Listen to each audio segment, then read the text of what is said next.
আওরঙ্গাবাদ সিধুজাঠার চক কপালে উঠে গেল। এ যে সব্বনাশের মাথায় বাড়ি। জায়গাটার তাৎপর্য বুঝতে পারছো ফেলু? আওরঙ্গাবাদ হল এলোরায় যাবার ঘাঁটি। মাত্র ২০ মাইলের পথ, চমৎকার রাস্তা। আর এলোরার মানে বুঝতে পারছো তো?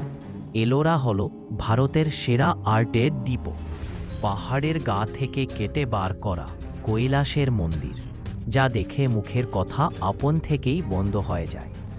আর তাছাড়া পাহাড়ের গায়ে লাইন করে ১.৫ মাইল জায়গা জুড়ে আরও ৩৩টা গুহা। হিন্দু, বৌদ্ধ, জৈন, তার প্রত্যেকটা মূর্তি আর কারুকারে ঠাসা। আমার তো ভাবতেই রক্ত হিম হয়ে যাচ্ছে। কিন্তু প্লেন থাকতে ট্রেনে যাচ্ছে কেন লোকটা? যদ্দূর মনে হয় মূর্তিটাও হাতের কাছে রাখতে চাইছে। প্লেনে গেলে সিকিউরিটি চেকের ব্যাপার আছে। হাতের ব্যাগ খুলে দেখে পুলিশ। ট্রেনে সে ঝামেলা নেই। আওরঙ্গাবাদের ব্যাপারটা বুঝতে পেরে আমারও গলা শুকিয়ে গেল। ফেলুদা হাতের ঘড়ির দিকে দেখে হঠাৎ করে মোড়া ছেড়ে উঠে পড়ল। কি ঠিক করলে? সিধুজাঠা জিজ্ঞেস করলেন। আমাদের প্লেনেই যেতে হবে। সিধুজাঠা যেভাবে ফেলুদার দিকে চাইলেন, তাতে বুঝলাম গর্বে ওর বুকটা ভরে উঠেছে। মুখে কিছু না বলে তক্তপোষ থেকে উঠে গিয়ে আলমারি থেকে একটা চটি বই বার করে ফেলুদার হাতে দিয়ে বললেন, এটা তোমায় হেল্প করবে। ভালো করে একবারটি পড়ে নিও। বইটার নাম a guide to the caves of Ellora. Feluda বাড়ি এসে জুপিটার ট্রাভেলসের মিস্টার বক্সিকে ফোন করে জিজ্ঞেস করল, আগামীকাল সকালে বম্বে ফ্লাইটে টিকিট আছে কিনা। ওর ৩টে সিট দরকার। ৩টে শুনে আমি বেশ অবাক হয়ে গেলাম। সিধুজাঠাও যাবেন নাকি সঙ্গে? ফেলুদাকে জিজ্ঞেস করাতে ও শুধু বলল, দলে আরেকটু ভারী হলে সুবিধে হয়। বক্সি বললেন, এমনিতে জায়গা নেই, কবে ওয়েটিং লিস্টে ভাল পজিশন। আমি টিকিট ইস্যু করে দিচ্ছি। আপনারা সকলে ৫:৩০টার মধ্যে এয়ারপোর্টে এসে যাবেন। মনে হয় হয়ে যাবে। সকালের ফ্লাইট ৯টার মধ্যে বম্বে পৌঁছে যাবে। তারপর সেখান থেকে ১২:৩০টার সময় আরেকটা প্লেন ছেড়ে ১:৩০টায় আমাদের আওরঙ্গাবাদ পৌঁছে দেবে। এই পরের টিকিটটাও জুপিটার করে দেবে। আর দেবে আমাদের আওরঙ্গাবাদ ও এলোরার থাকার ব্যবস্থা। আমরা পৌঁছে যাব কালই, মানে শনিবার, আর মল্লিক পৌঁছবেন রবিবার। বুকিংয়ের ঝামেলা মিটিয়ে ফেলুদা বারেকটা নম্বর ডায়াল করছে, এমন সময় কলিং বেল বেজে উঠল। দরজা খুলতে দেখি নাম্বার ১ জনপ্রিয় রহস্য রোমাঞ্চ উপন্যাস লেখক লালমোহন গাঙ্গুলি ওরফে জটায়ু। ফেলুদা যেন ভূত দেখেছে এমন ভাব করে রিসিভারটা রেখে দিয়ে বল, আশ্চর্য, এই মুহূর্তে আপনার নম্বর ডায়াল করছিলাম। জটায়ু তার ভাঁজ করা প্লাস্টিকের রেনকোটটা টেবিলের উপর রেখে সোফায় বসে পড়ে বললেন, তাহলে আমার সঙ্গে আপনার একটা টেলিপ্যাথেটিক যোগ রয়েছে বলুন। আমারও কয়েকদিন থেকে আপনার কথা মনে হচ্ছে। কথাটা আসলে হবে টেলিপ্যাথিক, কিন্তু লালমোহন বাবুর ইংরেজি ওই রকমই। ভদ্রলোকের চেহারা বেশ খোলতাই হয়েছে। দেখে মনে হল বই লিখে বেশ ২ পয়সি রোজগার হচ্ছে। বেশ করে একটু লেবুর শরবত করতে বলুন তো আপনার সার্ভেন্টটিকে, বড্ড গুমোট করেছে। আর ফ্রিজের থেকে যদি একটু বরফ দিয়ে শরবতের আড়াত দিয়ে ফেলুদা কাজের কথায় চলে গেল। খুব ব্যস্ত নাকি? নতুন উপন্যাসে হাত দিয়েছেন? হাত দিলে কি আর এখানে আসতে পারি? চক কেটেছি। খুব জমবে বলে মনে হয়। ভালো ফিল্ম হয়, হিন্দি প্যাটার্নের। ৫খানা ফাইট আছে। বেলুচিস্তানের ব্যাকগ্রাউন্ডে ফেলিছি আমার হিরো প্রখর রুদ্রকে। আচ্ছা, অর্জুন মেরাহাত্রাকে কেমন মানায় বলুন তো হিরোর পার্টে?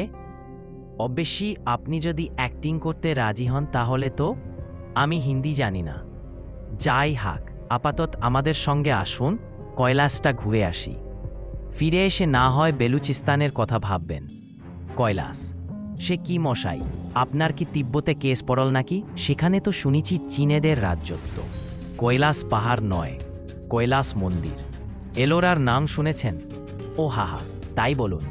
তা সে তো শুনেছি সব মন্দির আর মূর্তি টুর্তির ব্যাপার। আপনি হঠাৎ পাথর নিয়ে পড়লেন কেন? আপনার তো মানুষ নিয়ে কারবার। কারণ কতগুলো মানুষ ওই পাথর নিয়ে একটা কারবার কেঁদে বসেছে, বিশ্রী কারবার। সেটা বন্ধ করা দরকার। লালমোহনবাবু ফ্যাল করে চেয়ে আছেন দেখে ফেলুদা ব্যাপারটা বুঝিয়ে দিল। সব শুনে তুনে লালমোহনবাবুর গোল চোখ আরও গোল হয়ে গেল। সঙ্গে সঙ্গে পকেট থেকে একটা ছোট্ট নোটবুক বার করে কী সব লিখে টিখে নিয়ে বললেন, এক নতুন খবর দিলেন। আপনি এইসব পাথরের মূর্তির এত দাম? আমি তো জানতুম হিরে পান্না চুনি এইসব হলো দামি পাথর। যাকে বলে প্রেশাস স্টোনস। কিন্তু এও তো দেখছি কম প্রেশাস নয়, আরও বেশি প্রেশাস। চুনি পান্না পৃথিবীতে হাজার হাজার আছে, ভবিষ্যতে সংখ্যায় আরও বাড়বে। কিন্তু কৈলাসের মন্দির বা সাচির স্তূপ বা এলিফ্যান্টার গুহায় সব একটা বৈদ্যুত নেই। 1000-2000 বছর আগে আমাদের আর্ট যে হাইটে উঠেছিল, সে হাইটে ওঠার কথা আজকের আর্টিস্ট ভাবতেই পারে না। সুতরাং সে যুগের আর্ট দেশে যা আছে তাকে বাঁচিয়ে রাখতে হবে। যারা তাকে নষ্ট করতে চায় তারা ক্রিমিনাল। আমার মতে ভুবনেশ্বরের ইয়োকেশিকে হত্যা করা হয়েছে। যে করেছে তার কঠিন শাস্তি হওয়া দরকার। লালমোহন বাবুকে তদবার জন্য এই যথেষ্ট। এমনিতেই ভদ্রলোকের নতুন দেশ দেখার শাক, তার উপর ফেলুদার সঙ্গে একজন অপরাধীর পিছনে ধাওয়া করা, সব মিলিয়ে ভদ্রলোক ভারী উত্তেজিত হয়ে পড়লেন। প্লেনের টাইম, জামা কাপড় কি নিতে হবে, মশারি লাগবে কিনা, সাপের ওষুধ লাগবে কিনা ইত্যাদি জেনে নিয়ে উঠে পড়ে বললেন, আমার আরও এক্সাইটেড লাগছে কেনে জানেন তো? কৈলাস নামটার জন্য। কৈলাস কই লাশ, বুঝতে পারছেন তো? কদিনের জন্য যাচ্ছি জানা নেই, তবে দিন 7-এর বেশি হবে না। আন্দাজ করে প্যাকিং সেরে ফেলতে বেশি সময় লাগলো না।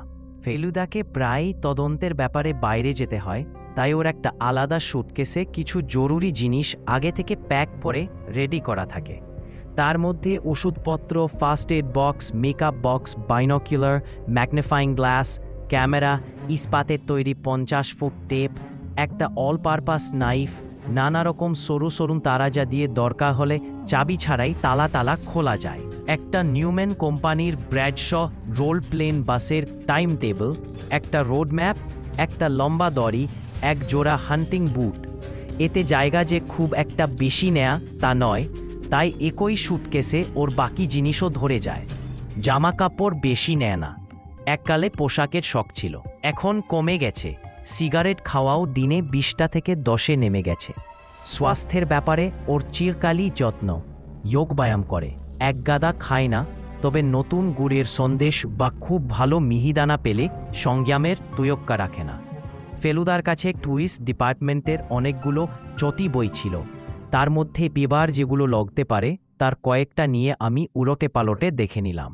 10টা নাগাদ শোবার আগে ফেলুদা ঘড়িতে অ্যালার্ম দিল, আর যদি কোনো কারণে অ্যালার্ম না বাজে তাই 173-তে টেলিফোন করে সকালে 4টের সময় ঘুম ভাঙিয়ে দেবার কথা বলে দিল। তার ঠিক 10 মিনিট বাদে মিস্টার মুৎসুদির কাছ থেকে ফোন এল। বললেন, মল্লিক বোম্বে থেকে একটা ট্রাঙ্ক কল পেয়েছিল কিছুক্ষণ আগে। মল্লিক যে কথাগুলো বলে তা হলো এই: মেয়ে শ্বশুরবাড়ি থেকে বাপের বাড়ি এসে গেছে, বাপ তাকে সঙ্গে নিয়ে যাচ্ছে 2075। তাতে বোম্বের লোক ইংরেজিতে বলে, carry on, best of luck. আমি কথাগুলোর মাথামুন্ড বুঝতে পারলাম না। সেটা ফেলুদাকে বলতে ও বলল, তোর মাধ্যমী নারায়ণ তেলের দরকার হয়ে পড়েছে। ভাগ্যিস এই তেলের ব্যাপারটা আমার জানা ছিল, তা না হলে এটারও মানে ফেলুদাকে জিজ্ঞেস করতে হতো। মধ্যমা নারায়ণ তেল মাথায় লাগালে নাকি মাথা ঠান্ডা হয় আর বুদ্ধি বাড়ে। বোম্বের প্লেন 6:30 না ছাড়লে প্রায় 1 ঘন্টা পরে। বেশ কয়েকটা ক্যান্সেলেশন ছিল, তাই আমাদের জায়গা পেতে কোনো অসুবিধা হয়নি। বাক্সের রহস্যের ব্যাপারে আমাদের সঙ্গে জীবনে প্রথম প্লেনে চড়েছিলেন লালমোহন বাবু। এটা বোধ হয় দ্বিতীয়বার। এবার দেখলাম টেক অফের সময় দাঁত খিচিয়ে সেই বিশ্রী ব্যাপারটা আর করলে না। কিন্তু প্রথম দিকটা যখন আমরা মেঘের মধ্যে দিয়ে যাচ্ছিলাম, তখন প্লেনটা বেশ ধরফর করছিল, আর লালমোহন বাবুর অবস্থা আরও অনেকেরই মতো বেশ শোচনীয় বলে মনে হচ্ছিল। একবার একটা বড় রকম ঝাঁকুনির পর ভদ্রলোক আর তাকতে না পেরে বললেন, এ যে মশাই, চিকপুর রোড দিয়ে চাকরা গাড়িতে করে চলছিলাম বলে মনে হচ্ছে। নাট বলুন তো সব খুলে আসছে না তো? আমি আর ফেলুদা দুটো পাশাপাশি সিটে বসেছিলাম, আর লালমোহন বাবু বসেছিলেন প্যাসেজের ওদিকে ফেলুদার ঠিক পাশেই। ব্রেকফাস্ট খাবার কিছুক্ষণ পর ভদ্রলোক একবার ফেলুদার দিকে ফিরে বললেন, দ্বারখড়কের ইংরেজি কি মশাই? তারপর সেটা জেনে নিয়ে ভদ্রলোক নিজেই বোতাম টিপে এয়ার হাস্টেসকে ডাকিয়ে এনে এক্সকিউজ, টুথপিক প্লিজ বলে খড়কে আদায় করে নিলেন। তারপর ঘণ্টাখানেক পরে বম্বে সম্বন্ধে একটা বুকলেট পড়তে পড়তে বললেন, অ্যাপোলোটা আবার কীরকম বান্দর মশাই? ফেলুদা এলোরার গাইড বুকটা চোখের সামনে থেকে নামিয়ে বলল, বান্দর নয়, বান্দর, পোর্ট। ও পোর্ট, তাহলে ইংরেজিতে পোর্ট লিখলেই হয়, বান্দার লেখার কি দরকার? আমরা তিনজনের কেউই আগে বম্বে যাইনি। পশ্চিমে সবচেয়ে দূরে গেছি, রাজস্থানের জয়সলমীর। এবার এমনিতে বম্বেতে থাকার কথা নয়। তবে ফেলুদা বলেছে এলোরায় সব ঠিকভাবে উতরে গেলে ফিরবার পথে 2-3 দিন বম্বে থেকে আসবে। ওর এক কলেজের বন্ধু ওখানে থাকে, গ্ল্যাক্সো কোম্পানিতে কাজ করে। সে অনেক দিন থেকে নেমন্তন্ন করে রেখেছে। প্লেন ল্যান্ড করার আগে যখন বেল্ট বাঁধতে বলছে, তখন আমি ফেলুদাকে একটা কথা জিজ্ঞেস না করে পারলাম না।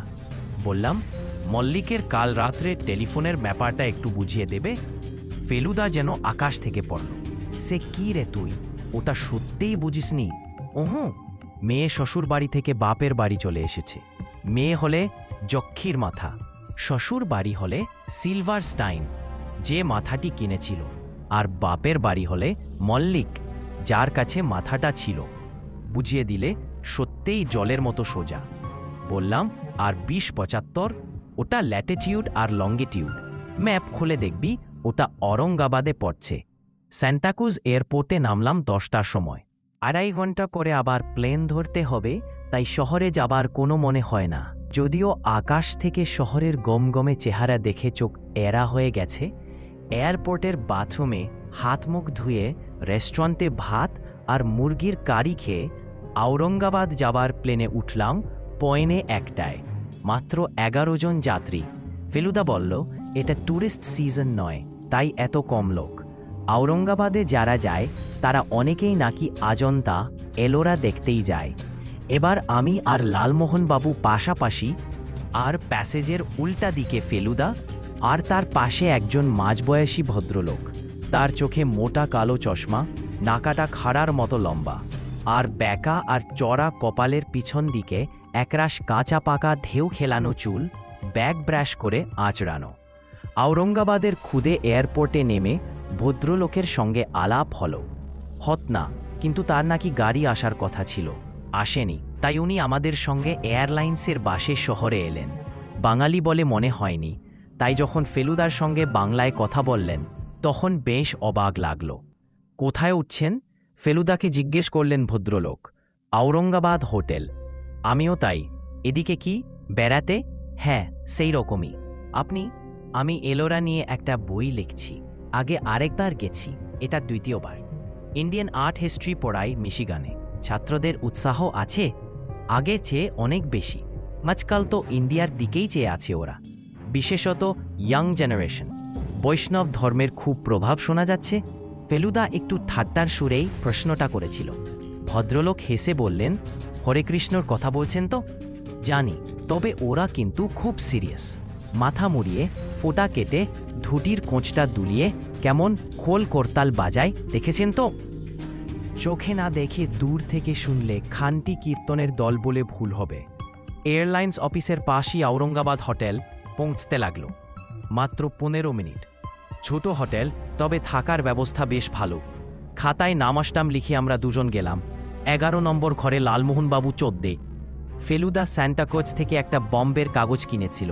রেস্টুরেন্টে খাবার সময় ওটা পড়তে দেখেছিলাম। এবার ঘরে এসে চেয়ারে বসে মাঝখানকার একটা পাতায় কাগজটা খুলে আমায় জিজ্ঞেস করল, ভ্যান্ডালিজম মানে জানিস? পরিষ্কার না জানলেও আপচা আপচা জানতাম। গুন্ডামি ধরনের কোনো ব্যাপার কি? ফেলুদা বললেন, 5ম শতাব্দীতে যে বর্বর জাতি রোম শহরকে ধ্বংস করেছিল তাদের বলতে ভ্যান্ডালস। সেই থেকে ভ্যান্ডালিজম বলতে বোঝায় কোনো সুন্দর জিনিসকে নির্মমভাবে ধ্বংস করা। কথাটা বলে ফেলুদা কাগজটা আমার হাতে দিল। তাতে খবর রয়েছে মোর ভ্যান্ডালিজম। তার নিচে বলছে মধ্যপ্রদেশের খাজুরাহাতে 30 শতাব্দীর কান্ডারিয়া মেহাদেও মন্দিরের গা থেকে একটা মেয়ের মূর্তির মাথা কে বা কারা যেন ভেঙে নিয়ে গেছে। বরোদার এক আর্ট স্কুলের 4 জন ছাত্র মন্দিরটা দেখতে গিয়েছিল। তারাই নাকি প্রথম ব্যাপারটা লক্ষ্য করে। গত 1 মাসে এই নিয়ে নাকি 3 বার এই ধরনের ভ্যান্ডালিজমের খবর জানা গেছে। স্পষ্টই বোঝা যাচ্ছে এই মূর্তির টুকরোগুলোকে নিয়ে ব্যবসা করা হচ্ছে। আমি খবরটা হজম করার চেষ্টা করছি এমন সময় ফেলুদা বন্তির গলায় বলল, যদ্দূর মনে হয় অক্টোপাস একটাই। তার সুরগুলো ভারতবর্ষের এদিক ওদিকে ছড়িয়ে এ মন্দির ও মন্দির থেকে মূর্তি সরাচ্ছে।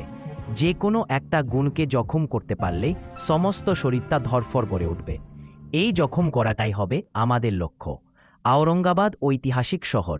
আবিসিনিয়ার এক কৃতদাস নাম মালিক আম্বর ভারতবর্ষে এসে তার ভাগ্য ফিরিয়ে ক্রমে আমোদেঙ্গরের রাজার প্রধানমন্ত্রী হয়ে ওঠেন। তিনি খারকে নামে একটা শহরের কত্তন করেন, যেটা আওরঙ্গজেবের আমলে নাম পাল্টে হয়ে যায় আওরঙ্গাবাদ।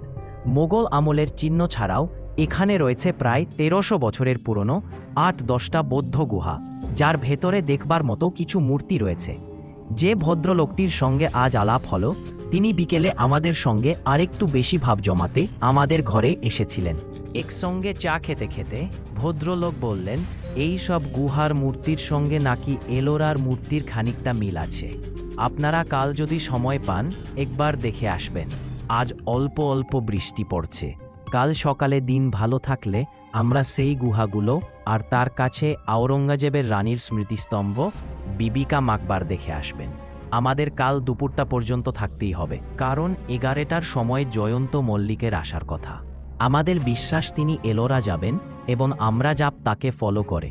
রাত্রে খাবার পর ফেলুদা তার এলোরার গাইডবুক নিয়ে বসল। আমি কি করি তাই ভাবছি, তেমন সময় জটায়ু এসে বললেন, কি করছে তপেশি বাবু? বাইরে বেশ চাঁদ উঠেছে, চলো একটু বেরিয়ে আসি। হোটেল থেকে বেরিয়ে এসে দেখি বাইরে ফুটফুটে জ্যোৎস্না। দূরে দক্ষিণ দিকে নিচু পাহাড় দেখা যাচ্ছে, ওরে গায়ে বোধ হয় বৌদ্ধ গুহাগুলো। কাছেই একটা পানের দোকান থেকে ট্রানজিস্টারে হিন্দি ফিল্মের গান বাজছে। রাস্তার উল্টো দিকে একটা বন্ধ দোকানের সামনে দুটো লোক একটা বেঞ্চিতে বসে গলা উঁচিয়ে তর্ক করছে। কি নিয়ে সেটা বোঝার উপায় নেই, কারণ ভাষাটা বোধ হয় মারাঠি। দিনের বেলায় রাস্তাটায় বেশ লোকজন গাড়ি টাড়ির চলাচল ছিল।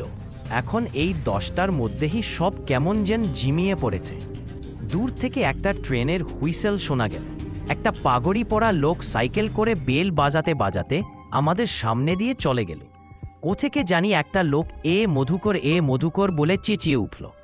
সবই যেন কেমন নতুন নতুন, সব কিছুর মধ্যেই যেন খানিকটা রহস্য, খানিকটা রোমাঞ্চ, খানিকটা অজানা ভয় মেশানো রয়েছে।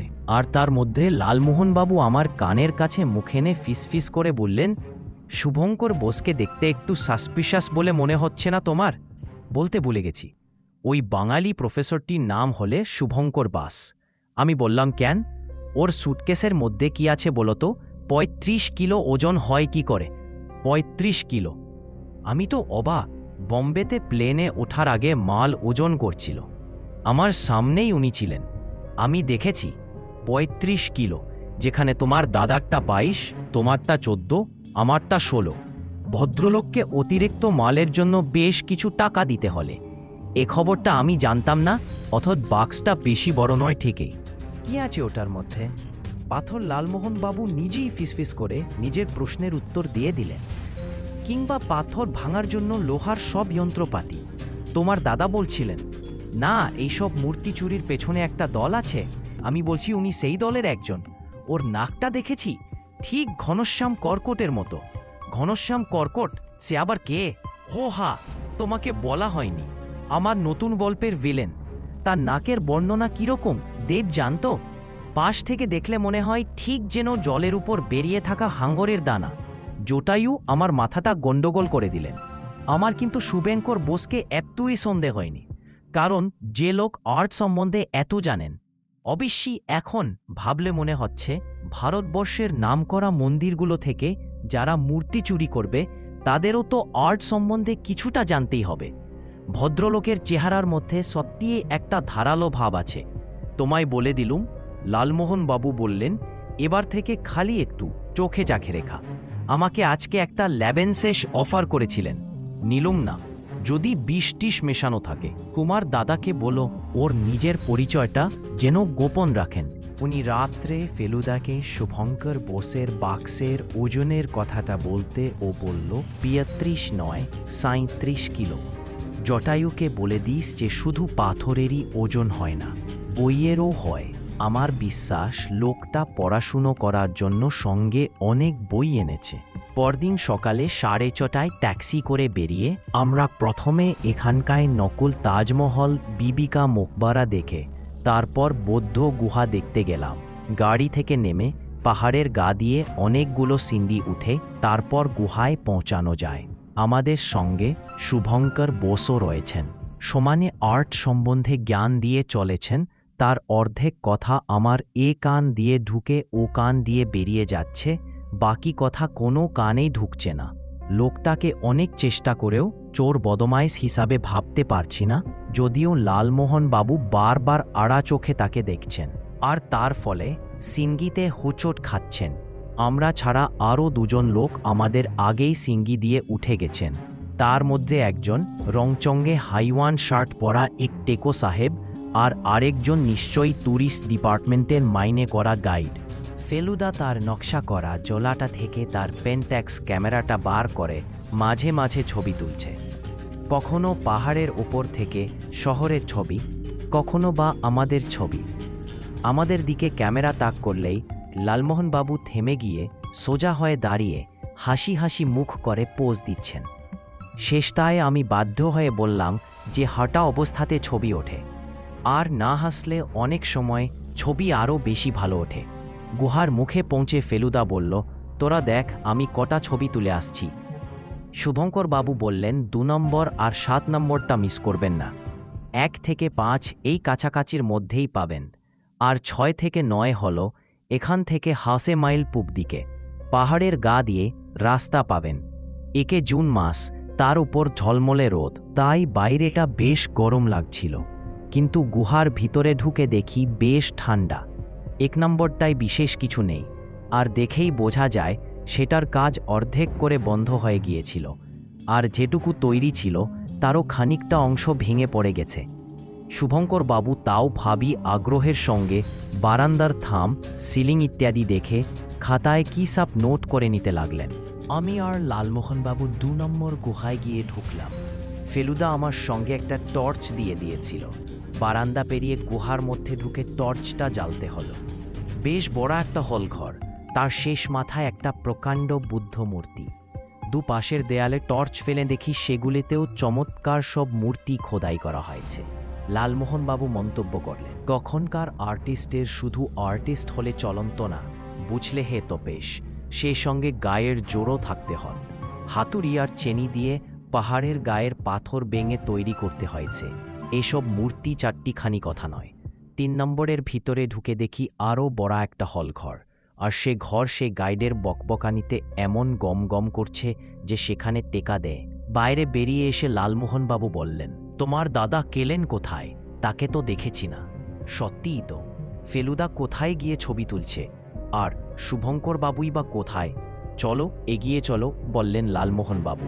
পাশেই পরপর 4 আর 5 নম্বর গুহা রয়েছে, কিন্তু ফেলুদা না থাকায় কেমন যেন অস্বস্তি লাগছে। কাছাকাছির মধ্যে কোথাও নেই। আন্দাজ করে আমরা পূব দিকের গুহাগুলোর পথ ধরলাম।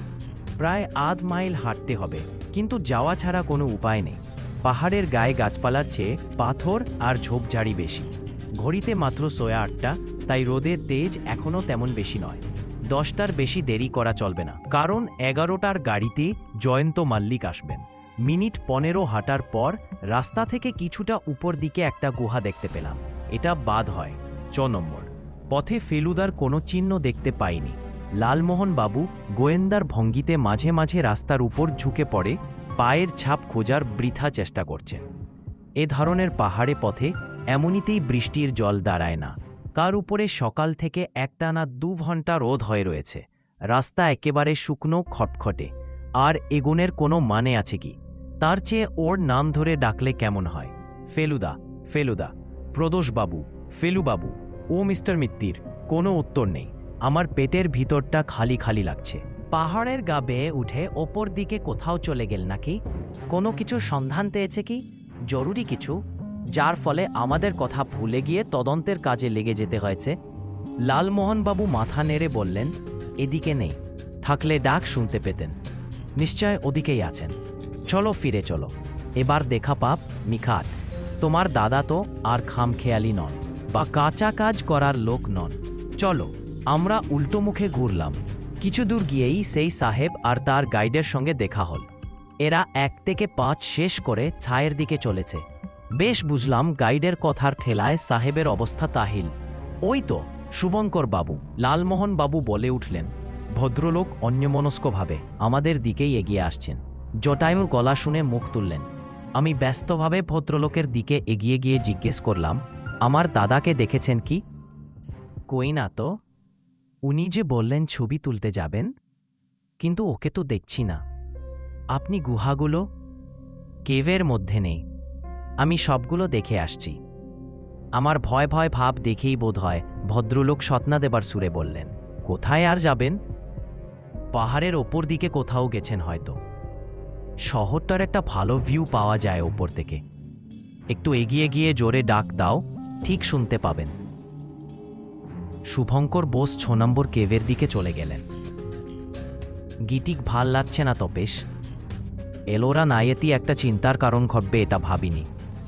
মনে সাহস আনার চেষ্টা করে এগিয়ে চললাম। হাঁটটার স্পিড আপনা থেকে দ্বিগুণ হয়ে গেছে। খালি মনে হচ্ছে সময়ের ভীষণ দাম। 11টার মধ্যে হোটেলে ফিরতে হবে। মল্লিক এল কিনা জানতে হবে। অথচ ফেলুদাই বেপাত্তা। ফেলুদা ছাড়া 4 মিনার লালমোহনবাবুর হঠাৎ চিৎকারে চমকে লাফিয়ে উঠলাম। সামনেই 5 নম্বর গুহার থামগুলো দেখা যাচ্ছে। তার বাইরে একটা কাটা ঝোপের পাশে একটা হলদে রঙের সিগারেটের প্যাকেট পড়ে আছে। যাবার সময় ছয় ছিল না, না হয় চোখে পড়েনি। খালি প্যাকেট কি, নাকি সিগারেট থাকা অবস্থায় পকেট থেকে পড়ে গেছে, কিংবা হাত থেকে? ভয়ে ভয়ে এগিয়ে গিয়ে সেটাকে তুললাম। খুলে দেখি খালি। ফেলে দিতে যাচ্ছিলাম এমন সময় দেখি বলে লালমোহনবাবু সেটা আমার হাত থেকে ছিনিয়ে নিয়ে আরও বেশি করে খুলতে দেয়। ভিতরের সাদা কাগজের গায়ে একটা ডট পেনের লেখা বেরিয়ে পড়ল। ফেলুদার হাতের লেখা, হোটেলে ফিরে যা। যদিও ফেলুদার একটা চিহ্ন পেয়ে হাঁপ ছাড়ার একটা কারণ হলো, কিন্তু কি কারণে কি অবস্থায় সেটা লিখতে হয়েছে না জেনে পেটের ভিতরে খালি ভাবটা পুরোপুরি গেল না। লালমোহনবাবু বললেন, তা না হয় হোটেলে ফিরে গেলুম, কিন্তু মিস্টার বোসের কি হবে? তার তো আরও 4টে গুহা দেখতে বাকি। আমি বললাম, এক কাজ করি, আমরা ফিরে গিয়ে ট্যাক্সিটা ওকে ফেরত পাঠিয়ে দিই। এখানে থেকে ওর গতিবিধি একটু লক্ষ্য করলে হত না। মিস্টার বোসের? হ্যাঁ, আমার কিন্তু মনে হয় ফেলুদার আদেশ মানা উচিত। তবে চলে যাই হোটেলে ফিরে। লালমোহনবাবু নিজে রহস্যের গল্প লেখেন বলেই বোধহয় মাঝে মাঝে ওর গোয়েন্দেগিরির ঝোঁক চাপে। বেশ বুঝতে পারছিলাম উনি শুভঙ্কর বাবুকে ফলো করতে চাচ্ছেন, কিন্তু বাধ্য হয়েই বাধা দিতে হলো। ট্যাক্সি আমাদের দুজনকে হোটেলে পৌঁছে দিয়ে আবার গুহায় ফিরে গেলে এখন মাত্র 9টা। এইভাবে ফেলুদার অপেক্ষায় কতক্ষণ বসে থাকতে হবে জানি না। ঘরে থাকতে ভালো লাগছিল না, তাই দুজনে হোটেলের বাইরে রাস্তায় পায়চারি করতে লাগলাম। সকলে আকাশ পরিষ্কার ছিল, এখন আবার মেঘ করে আসছে। এক হিসেবে ভালো, গরমটা কমবে। 9:45 নাগাদ শুভঙ্করবাবু ফিরে এসে ফেলুদা তখনও আসেনি শুনে খুব অবাক হয়ে গেলেন। অথচ আমরা যে একটা ক্রাইমের তদন্ত করতে এসেছি, বিপদের আশঙ্কা আছে এটাও ওকে বলা যায় না, কারণ এখনও সেরকম আলাপ হয়নি। আর লালমোহনবাবুর এখনও বিশ্বাস উনি শত্রুপক্ষের লোক, তাই বুদ্ধি খাটিয়ে কোনো দুশ্চিন্তার কারণ নেই। এটা বোঝানোর জন্য বললাম, ওই রকমই লোক, ভীষণ ভুলো আর খামখেয়ালি। আগেও অনেকবার এরকম করেছে। প্রায় 1 ঘন্টা রাস্তায় পায়চারি করে ঘরে ফিরে এসে টিনটিনের বইটা খুলে তুষার মানবের রোমাঞ্চকর ঘটনায় মন দিতে চেষ্টা করলাম। 11টার কিছু পরে একবার মনে হলো যেন একটা ট্রেনের হুইসলা শুনতে পেলাম। 11:15টার সময় বাইরে একটা গাড়ির শব্দ পেলাম। গিয়ে দেখি একটা ট্যাক্সি থেকে দুজন ভদ্রলোক নামলেন। একজন মাঝারি হাইট, কান্ধু চড়া, ঘাড়ে গদ্দর্শনের চেহারা। দেখি কেন জানি মনে হয় কড়া সাহেবী মেজাজের লোক। অন্যজন লম্বা, বেলবোটাম প্যান্ট, ফুলকারি করা পাতলা শার্ট, গলায় চেন, লম্বা চুল, এলোমেলো গোঁফদাড়ি।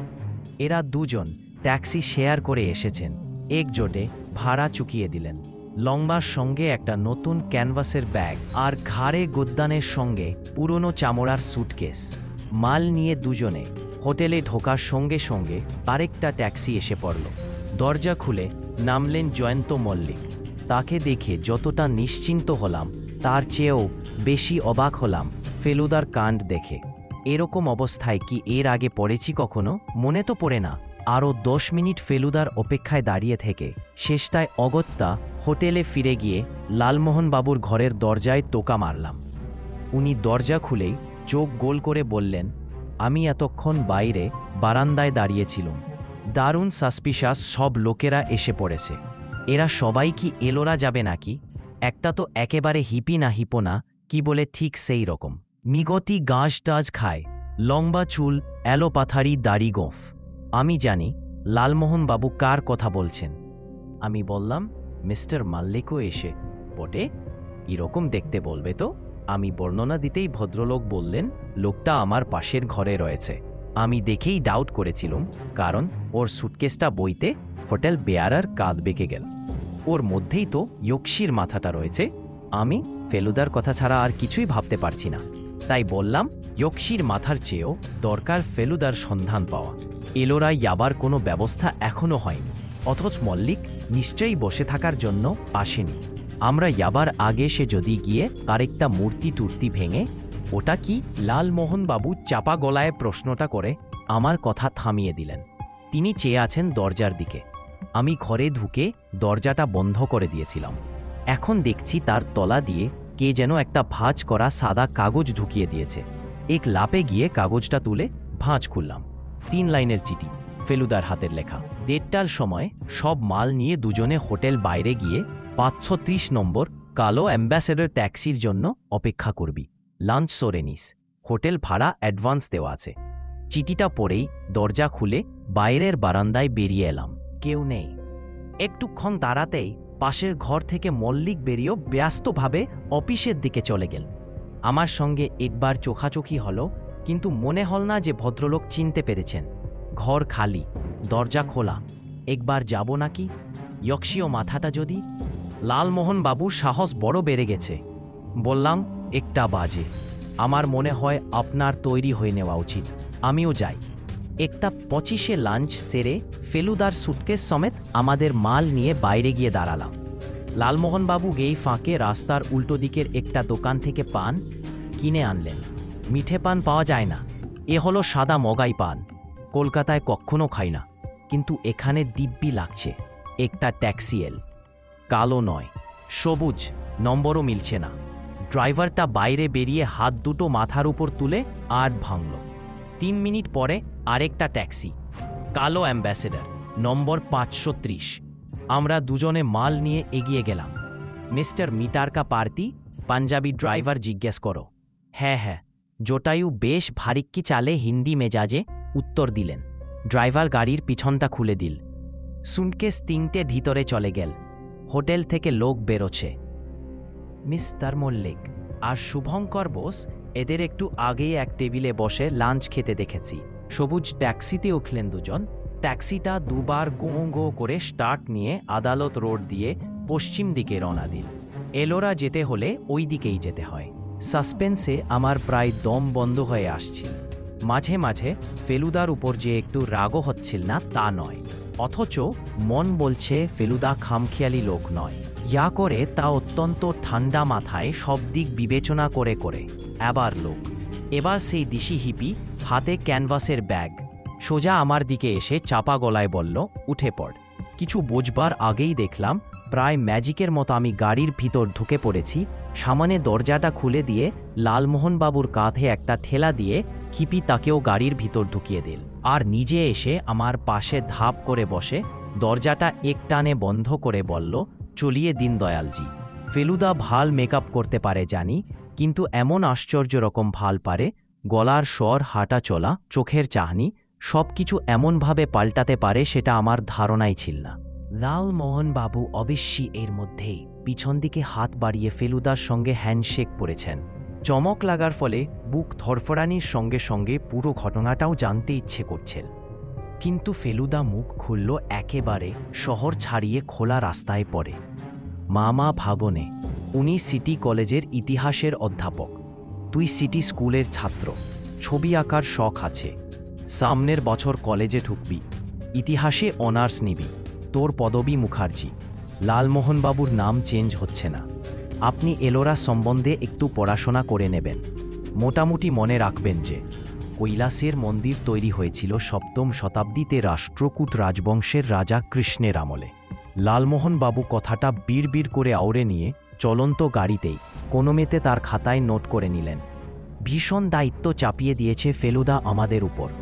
এখন বুঝতে পারছি ফেলুদা কোন নিজে গরজ করে লালমোহন বাবুকে সঙ্গে নিতে চাইছি। ও জানত যে মল্লিকের সন্দেহে এড়াবার জন্য ওকে ছদ্মবেশ নিতে হবে, আমার থেকে আলাদা থাকতে হবে। লালমোহন বাবু থাকলে দলটা ভারীও হবে, আর আমার একজন অভিভাবকও হবে। লালমোহন বাবুকে মামা বলতে আপত্তি নেই, কিন্তু ফেলুদাকে ভাল করে চিনি না, এটা বোঝাতে গেলে সত্যিই অ্যাক্টিং করতে হবে। কিন্তু এছাড়া উপায় কি? সেই বারাস্তের কারখানায় মল্লিকের সঙ্গে দেখা হয়েছিল। ও যদি দেখত সেই একই লোক তার সঙ্গে এলোরা যাচ্ছে, তাহলে গণ্ডগোল হয়ে যেত। তাই এই মেকআপ তোদের বলিনি, কারণ তোরা দেখে চিনতে পারিস কিনা সেটা জানা দরকার ছিল। পারলি না, কাজাই নিশ্চিন্ত হলাম। ঝোলার মধ্যে সব ছিল। ছবি তোলার নাম করে 6 নম্বর ক্যাবে চলে যায়। ওটা একটু ওপর দিকে বলে বিশেষ কেউ যায় না। মেকআপ হলে পর সেই অবস্থায় হেঁটে শহরে ফিরে আসি। প্রথমে ট্যাক্সির ব্যবস্থা করি, তারপর স্টেশনে গিয়ে মনমন্ডের ট্রেনের জন্য অপেক্ষা করি। মল্লিকে নামতে দেখে নিশ্চিন্ত হয়ে ওকে ফলো করে ওর পিছনের ট্যাক্সিটায় উঠি। আরেকজন আসছিল হোটেলে, তাকে সঙ্গে তুলে নিয়ে ভাড়াটা শেয়ার করতে পারবো বলে। শুভঙ্কর বোস জিজ্ঞেস করলে বলিস, দাদা একটা বিশেষ কাজে বম্বে চলে গেছে, কারণ এই মেকআপ কেবল রাত্রে শোবার আগে ছাড়া খোলা যাবে না। তোতে আমাতে আলাপ আছে এটা জানলেও মুশকিল। তুই আর লালমোহন বাবু একসঙ্গে এসেছিস, আমি আলাদা। তোরা এক ঘরে থাকবি, আমি আলাদা ঘরে। আরও খানিকটা ইয়েতেই ডান দিকে পাহাড়ের গায়ে প্রথম গুহাগুলো দেখতে পেলাম। ড্রাইভার জিজ্ঞেস করল, পहिले কেভ দেখনা ইয়া বাংলো মে জানা?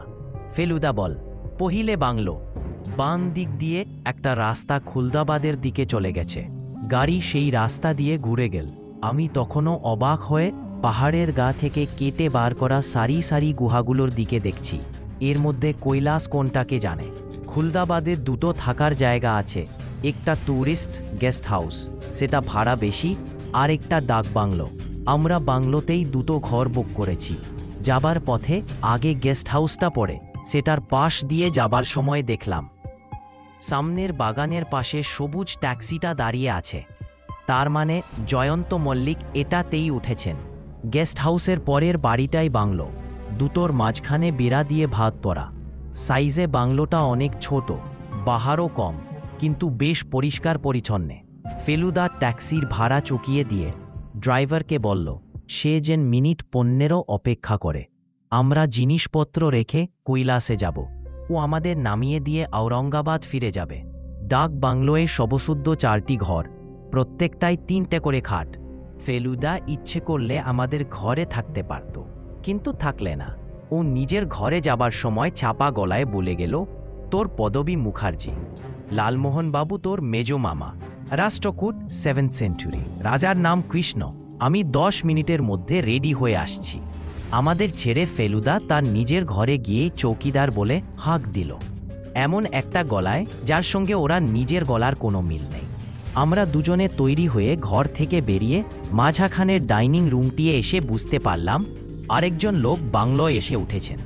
ইনি ফেলুদার সঙ্গে স্টেশন থেকে এসেছিলেন, আর একেই আমরা একটু আগে ট্যাক্সিতে সেই সাহেবদার সঙ্গে দেখেছি। তখন দেখে বক্সার বা কুস্তিগির বলে মনে হয়েছিল।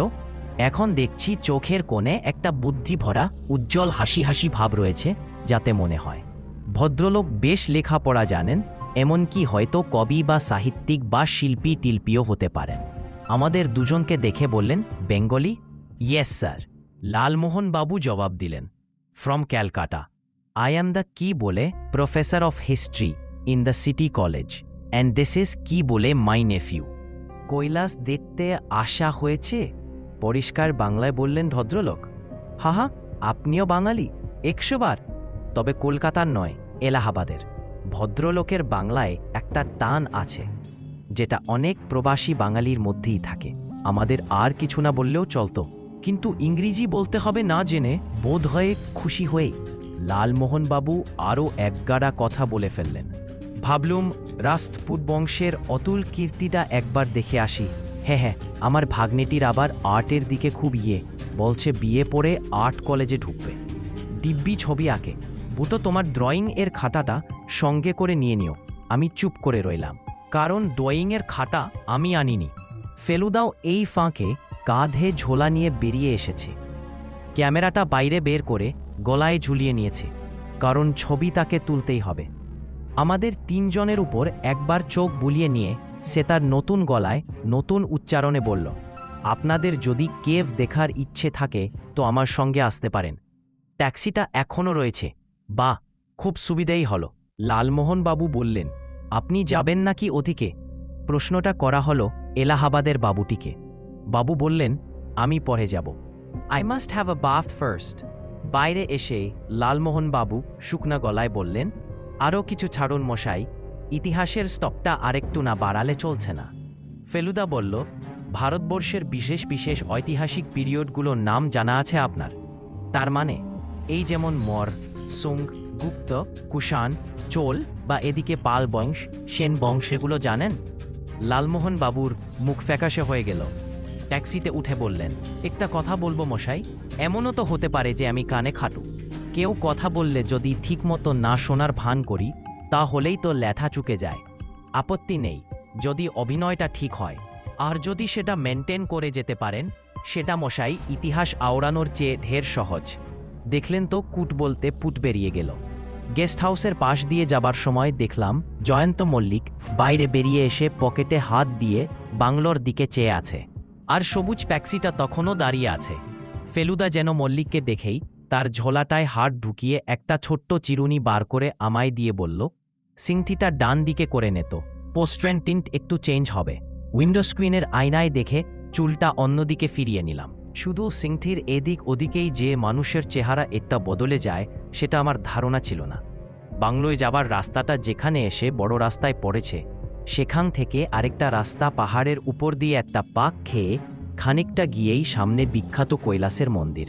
ফেলুদা বলেই দিয়েছিল যে আজ আর বেশি ঘোরা হবে না, কারণ কৈলাস দেখতে দেখতেই আলো পড়ে যাবে।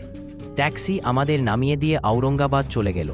কৈলাস যে কি ব্যাপার সেটা বাইরে থেকে তেমন বুঝতে পারিনি। সামনে প্রকাণ্ড পাথরের গেট দিয়ে ভেতরে ঢুকেই হঠাৎই যেন মাথাটা বাই করে ঘুরে গেল। মূর্তিচোর, যক্ষীর মাথা, মিস্টার মল্লিক, শুভঙ্কর বোস সব যেন ধোঁয়ায় মিলিয়ে গিয়ে শুধু রইল একটা চোখ টারানো, মন ধান্ধানো, অবাক হওয়ার ভাব। কল্পনা করতে চেষ্টা করলাম 1300 বছর আগে হাতুড়ি আর চেনি দিয়ে দক্ষিণাত্যের একদল কারিগর পাহাড়ের গা কেটে এই মন্দিরটা বার করেছে, কিন্তু পারলাম না।